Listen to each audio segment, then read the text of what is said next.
कोई महाभारत नहीं देखने को रुकेगा। क्या सोचेगा, अरे बाप रे, आज माँ का इतना अच्छा समय बंधा हुआ है, माँ स्वयं आ रही है, पूजा का मौका है, सारी दुनिया से लोग दौड़े आए। अब बाहर अमेरिका से अभी मैं जा रही हूँ, तो कहा एक दिवाली पूजा जरूर करना। उसके लिए मेरे ख्याल से सारे ब्रह्मांड से लोग वहां पहुंच जाए।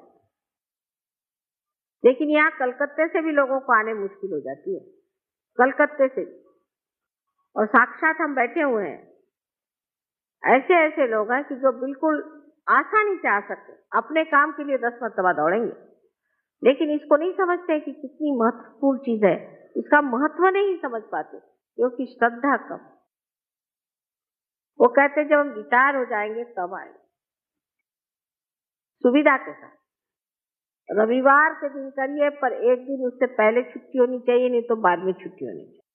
अब ऐसे रोने सूरत लोगों के लिए क्या सहयोग है? ये घोड़े कहाँ तक जाएंगे, ये तो खच्चर भी नहीं। जो लोग इस तरह की बातें सोचते हैं, वो सहयोग में कहाँ तक पहुंचेंगे, ये मेरी समझ में नहीं आती। कि सब सुविधा होनी चाहिए, सैटरडे संडे होना चाहिए, और उसमें से भी हम जैसे ही प्रोग्राम खत्म होगा भाग जाएंगे, क्योंकि हमको कल दफ्तर में जाना है। तुम जाओगे कल भी, सब ठीक हो जाएगा। लेकिन अगर आप ऐसी जल्दबाजी करोगे तो खंडाला के घाट में आपको रोक लेंगे हम। लेकिन ये सब चूल, ये सब शैतानियां हम कितनी भी करें, लेकिन आपकी अकल में जब तक ये चीज घुसेगी नहीं, क्या फायदा। तो चाह रहे हैं कि किसी तरह से आपको रास्ते पर लाए। अब रास्ते पे लाने पर अगर बार बार आप लोग फिसल पड़े, तो कितनी हमें मेहनत करनी पड़ेगी। और आप में जो शक्तियां जागरूक हो सकती हैं, जो अपने आप पनप सकती हैं, बढ़ सकती हैं, वो सारी शक्तियां कहां से कहां नष्ट हो जाए। तो अपने को पहले आपको संवारना है, अपने शक्तियों के गौरव में उतरना है, और ये जानना है कि हमारे अंदर कितनी शक्ति है और हम कितनी शक्तियों को प्राप्त कर सकते हैं, हम कितने ऊंचे उठ सकते हैं, हम क्या क्या लाभ दूसरों को दे सकते हैं। इतना भंडारा हमारे अंदर पड़ा हुआ है, सारा कुछ खुल गया, चाबी मिल गई। अब खुल जाने पर सिर्फ उसमें से निकाल के लोगों को बांटना और उसका मजा उठाना। आज ये जो शक्ति की पूजा हो रही है, असल में मैं चाहती हूँ कि आप जानिए कि आपकी ही शक्ति की जागृति होनी चाहिए, जिससे आप एक बड़े ईमानदार और एक सच्चे तरीके से श्रद्धामय हो जाए। साधु संतों को कुछ कहना नहीं पड़ता था, वो मार खाएंगे, पीटे जाएंगे, उनको जहर देंगे, चाहे कुछ करिए, उनकी लगन नहीं छूटती। अब आप लोगों को तो कनेक्शन लगा दिया, लेकिन वो इतना ढीला कनेक्शन है कि बार बार लगाना पड़ता है। फिर से किसी बात से छूट जाता है, फिर से किसी बात से लगाना पड़ता है।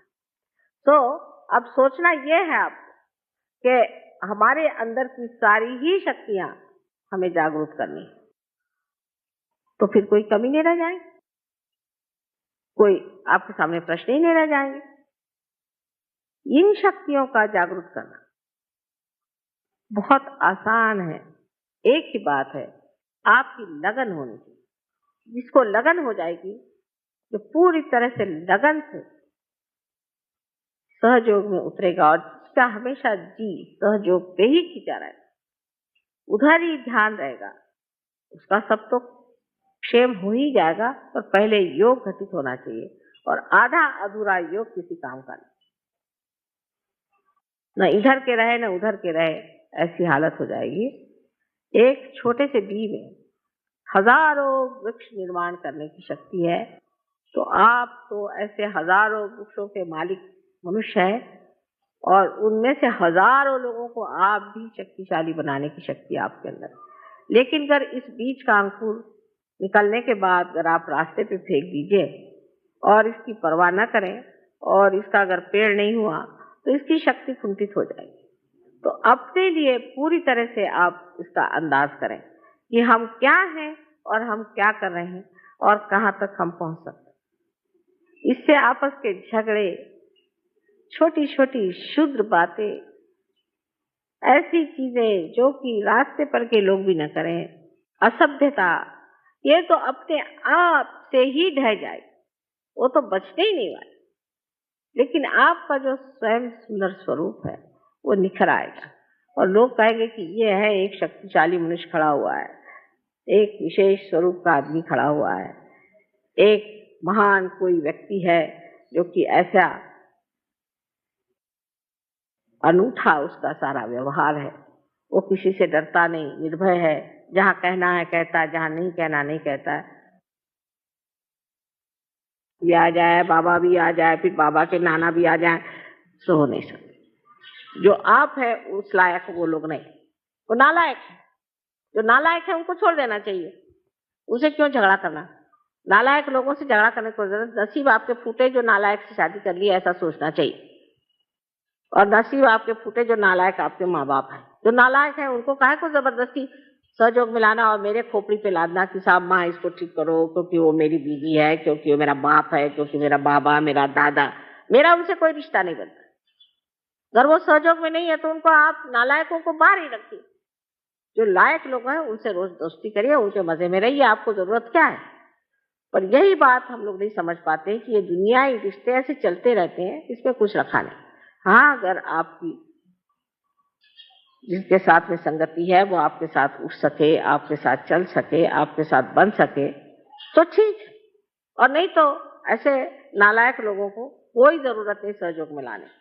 और मैं देखती हूँ कि बहुत ही नालायक लोग सहयोग में कभी कभी इससे आ जाते हैं और मेरे बड़ा सरदर्द हो जाता है।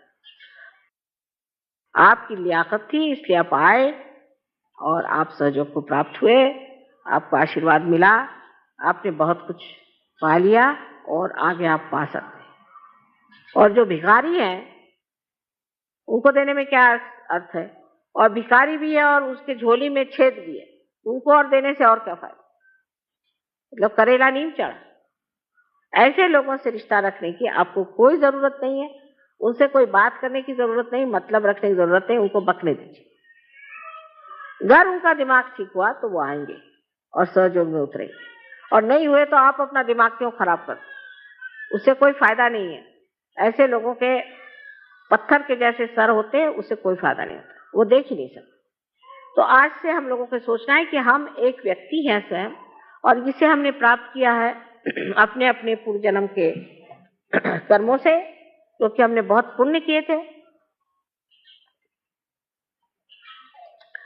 और इसलिए हम आज स्थान पे बैठे हुए हैं, और इससे भी ऊंचे स्थान पे हम बैठ सकते हैं और जा सकते हैं। तो अपने पीछे में बड़े बड़े इस तरह के पत्थर लगा करके आप समुद्र में मत कूदिए। आपको अगर तैरना आता है तो मुक्त होकर के तैरिए, उसका आनंद उठाइए और अपनी सारी शक्तियों से आप प्लावित होइए। आज मेरा अनंत आशीर्वाद है कि आपके अंदर की सुप्त सारी ही शक्तियां जागृत हो, और धीरे धीरे आप इसको महसूस करें, और उसके जो अंदर से प्रवाह की विशेष धाराएं बहें, उसके अंदर आप आनंद लूटें। यही मेरा आपको सबको अनंत आशीर्वाद।